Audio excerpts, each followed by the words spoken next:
ரிஷபராசினியர்களுக்கு வணக்கம். நிகழ்ந்து கொண்டிருக்கும் டிசம்பர் மாதம் 9ஆம் தேதி முதல் 14ஆம் தேதி வரை உள்ள அடுத்த 7 நாட்கள் நீங்கள் ஆசைப்பட்ட அனைத்தையும் எண்ணி 7 நாளில் அடைய போகும் ரிஷபராசி. அந்த வகையில் ரிஷபராசியை சேர்ந்த கிருத்திகை 2ஆம் பாதம் முதல் ரோஹிணி மிருகசிரீஷம் 2ஆம் பாதம் வரை உள்ள நட்சத்திரக்காரர்களுக்கு குடும்ப சூழ்நிலை ரீதியாக அடுத்த 7 நாட்களில் என்ன மாதிரியான நன்மைகள் எல்லாம் உங்களுடைய வாழ்வில் ஏற்பட இருக்கு என்று பார்க்கும்போது, உங்களுடைய ராசிக்கு தொழில் ஸ்தானத்தில் சஞ்சரித்த சனி வக்ரம் நீங்கி இருப்பதால் தொழிலில் இவ்வளவு நாட்களாக ஏற்பட்டு வந்த தடைகள் தாமதங்கள் அனைத்தும் விலகி நல்ல ஒரு முன்னேற்றம் ஏற்பட இருக்கு. இந்த முன்னேற்றத்தை நீங்கள் கண்கூட பார்க்கக்கூடிய ஒரு தருணமாக தான் இந்த அடுத்த 7 நாட்கள் அமைஞ்சிருக்குது. ரிஷபராசினியர்களை பொறுத்த வரைக்கும் ஊழியர்களின் நம்பிக்கை உங்கள் மீது அதிகரிக்குங்க. அவர்கள் உங்களுக்கு உறுதுணையாக இருந்து உங்களுடைய முயற்சிகளுக்கு கை கொடுத்து உதவக்கூடிய ஒரு தருணமாகவும் இந்த வாரம் அமைஞ்சிருக்குதுங்க. இதன் காரணமாக உங்களுடைய ப்ராஜெக்ட்களை சரிவர செய்து முடித்து வெற்றி காண்பது மட்டுமில்லாமல்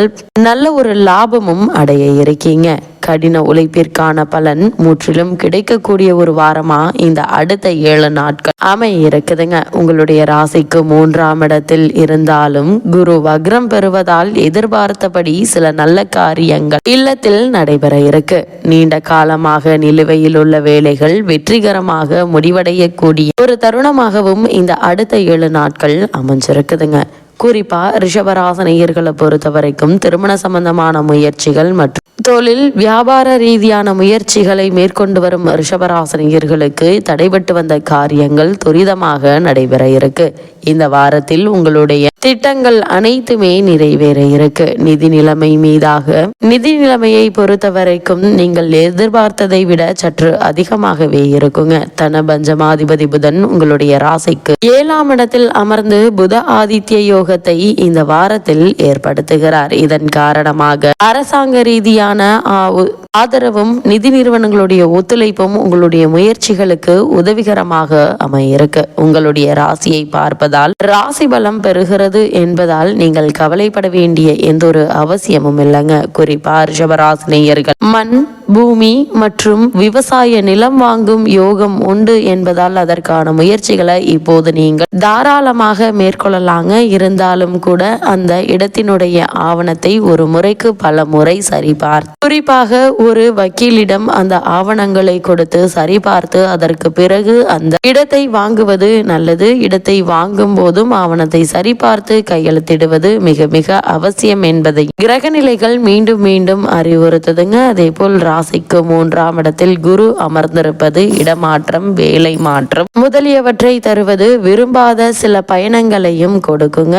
இந்த பயணங்கள் விரும்பாத பயணம் என்றாலும் இந்த பயணத்தால் கூடிய விரைவில் உங்களுக்கு நல்ல ஒரு லாபம் கிடைக்க இருக்குதுங்க. உங்களுடைய ராசிக்கு 4ஆம் இடத்தில் அமர்ந்த கேது குடும்பத்தில் நிம்மதி குறைவை ஏற்படுத்துவார். அது மாதிரியான நேரங்கள் வரும்போது குடும்பத்தினருடன் ஒருவருக்கொருவர் விட்டு கொடுத்து அனுசரித்து நடந்து கொள்வது மிக மிக நல்லது. கணவன் மனைவி உறவுகள் கருத்து வேறுபாடுகள் வரலாங்க. இது மாதிரியான நேரங்கள்ல கணவன் மனைவி ஒருவருக்கொருவர் விட்டு கொடுத்து அனுசரித்து நடந்து கொள்வதன் மூலமாக இந்த தேவையில்லாத முரண்களை உங்களால் தவிர்த்து கொள்ள முடியும். அதே போல ரிஷபராசினியர்கள் மனைவிக்கு ஆரோக்கிய பிரச்சனைகள் வரலாங்க. அதனால் மனைவியினுடைய ஆரோக்கியத்தில் கவனமாக இருங்க. சிறு உடல் உபாதை என்றாலும் உடனே மருத்துவரிடம் அணுகி அதற்கான சிகிச்சை பெறுவது மிக மிக நல்லது என்பதை கிரக நிலைகள் மீண்டும் மீண்டும் அறிவுறுத்துதுங்க. ரிஷபராசினியர்களை பொறுத்தவரை உங்களுடைய ராசிக்கு சுகஸ்தானத்தில் அமர்ந்திருக்கும் கேது குடும்பத்தில் நிம்மதி குறைந்த சூழ்நிலை நிலவும் என்பதை எடுத்து காட்டுகிறார். வருமானத்திற்கு மீறி செலவுகளும் கணவன் மனைவியிடையே உருவாகும் கருத்து வேற்றுமையும் நெருங்கிய உறவினர்களிடையே ஏற்படும் ஒற்றுமை குறைவும் உங்களுடைய மன நிம்மதியை பாதிக்கும். அதனால் இது மாதிரியான விஷயங்களை மனதில் போட்டு குழப்பிக் கொள்ளாமல் நீங்கள் உண்டு உங்களுடைய வேலை உண்டு என்றிருந்தாலே போதுங்க. இந்த பிரச்சனைகள் அனைத்துமே நிரந்தரம் கிடையாது. அதனால் எதிர்காலத்தில் நாம் என்ன செய்ய வேண்டும், நம்மளுடைய முன்னேற்றத்திற்கான வேலை என்ன என்பதை மனதில் நிறுத்தி அதற்கான வேலையை நீங்கள் தொடர்ந்து செய்து வரும்போது நிச்சயம் உங்களுக்கு வெற்றி கிடைக்குங்க. அதே போல உங்களுக்கு பழைய கடன்கள் இருந்துச்சு அப்படின்னா அவற்றை அடைத்து நிம்மதி பெற என்ன செய்ய வேண்டும் என்பது குறித்தான வேலைகள் மேற்கொள்வது நல்லதுங்க. அதே போல திருமண வயதில் பெண் அல்லது பிள்ளைகள் இருந்தாங்க அப்படின்னா வரன் அமைவதில் இவ்வளவு நாட்களாக ஏற்பட்டு வந்த தடங்களும் தாமதங்களும் நீங்கி நல்ல ஒரு முன்னேற்றம் ஏற்பட இருக்கு. நெருங்கிய உறவினர்களிடையே பரஸ்பர விரோத மனப்பான்மை நீங்கி நல்ல ஒரு ஒற்றுமை கூடிய விரைவில் ஏற்பட இருக்கு என்பதை கிரகநிலைகள் மீண்டும் மீண்டும் அறிவுறுத்துதுங்க. அதே போல் ரிஷபராசியை சேர்ந்த உத்தியோகஸ்தர்களுக்கு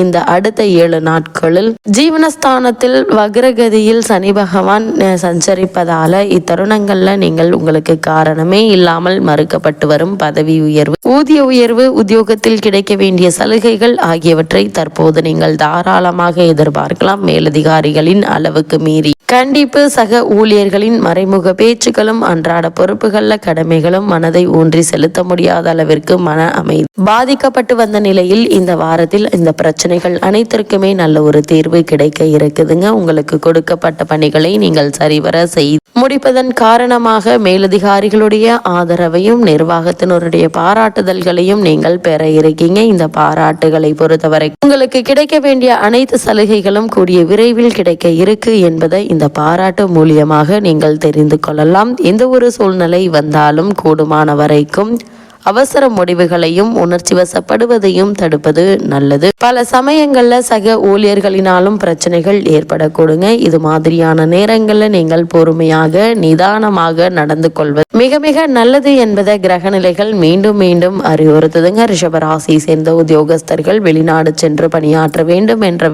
எண்ணம் உள்ளவர்கள் அதற்கான முயற்சிகளை இந்த வாரத்தில் நீங்கள் தாராளமாக மேற்கொள்ளலாங்க. ஒரு சிறு முயற்சியிலேயே வெளிநாட்டில் நல்ல ஒரு நிறுவனத்தில் நல்ல ஒரு ஊதியத்துடன் கூடிய வேலை உங்களுக்கு கிடைக்க இருக்கு. ரிஷபராசியை சேர்ந்த தொழில் மற்றும் வியாபாரம் செய்பவர்களை பொறுத்த வரைக்கும் நீங்கள் இந்த வாரத்தில் எச்சரிக்கையுடன் செயல்பட வேண்டிய ஒரு வாரம் என்று தாங்க சொல்ல வேண்டும். ஏனென்றால் இந்த வாரத்தில் சந்தை நிலவரம் அடிக்கடி மாறக்கூடுங்க. அது மட்டும் இல்லாம நிதி நிறுவனங்களுடைய ஒத்துழைப்பு உங்களுக்கு கிடைக்க இருக்கு என்பது சுக்கிரனுடைய சஞ்சார நிலை எடுத்து காட்டுது. மொத்த வியாபாரிகள் மட்டுமின்றி சில்லறை விற்பனையாளர்களும் நல்ல லாபம் அடைய இருக்காங்க. இத்தருணத்தை பயன்படுத்தி கொண்டு பழைய கடன்களை அடைத்து உங்களுடைய நிதி நிலைமையை சரி செய்து கொள்ள ஏற்ற ஒரு தருணமாக தான் இக்காலகட்டம் அமைஞ்சிருக்குது என்பதை கிரகங்களுடைய சஞ்சார நிலைகள் தெளிவாகவும் உறுதியாகவும் எடுத்து காட்டுதுங்க. அதே போல கலைத்துறையினரை பொறுத்த வரைக்கும் நீங்க எதிர்பார்க்கும் அளவிற்கு வாய்ப்புகள் நிச்சயம் கிடைக்குங்க. அப்படி கிடைக்கக்கூடிய வாய்ப்புகள்ல உங்களுடைய திறமையை நீங்கள் வெளிக்கொணர்ந்து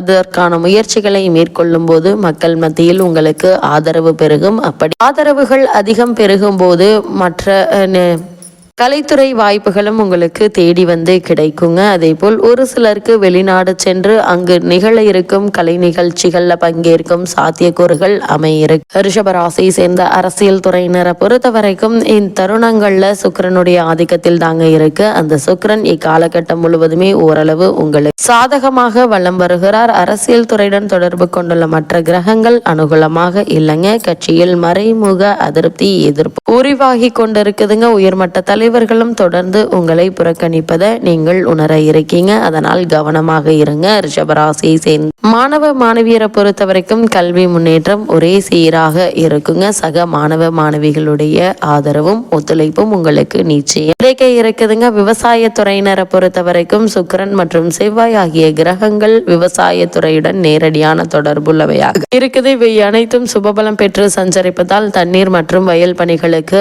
அத்தியாவசியமான அனைத்து வசதிகளும் போதிய அளவிற்கு கிடைப்பதால் விளைச்சலும் எதிர்பார்க்கும் அளவிற்கு குறைவில்லாது கிடைக்குங்க. இதனால் பழைய கடன்களை அடைத்து நிம்மதி பெற இருக்கீங்க. இந்த வாரத்தை பொறுத்த வரைக்கும் கிரகநிலைகளின் ரீதியாக கூறப்படும் பரிகாரம் என்ன என்று பார்க்கும்போது வெள்ளிக்கிழமை துர்க்கைக்கு விளக்கு போட்டு விளக்கேற்றி வைத்து வணங்குங்க. எண்ணற்ற நன்மைகள் உங்களுடைய வாழ்வில் ஏற்படும்.